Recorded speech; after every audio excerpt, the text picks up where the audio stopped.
வெயில் அடிக்கும் நாள் வரைக்கும் கொட பிடிப்பேன் தாயாக.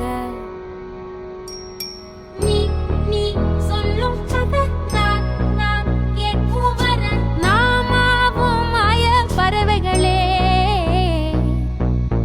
தென்கிழக்கு தேன் சிட்டு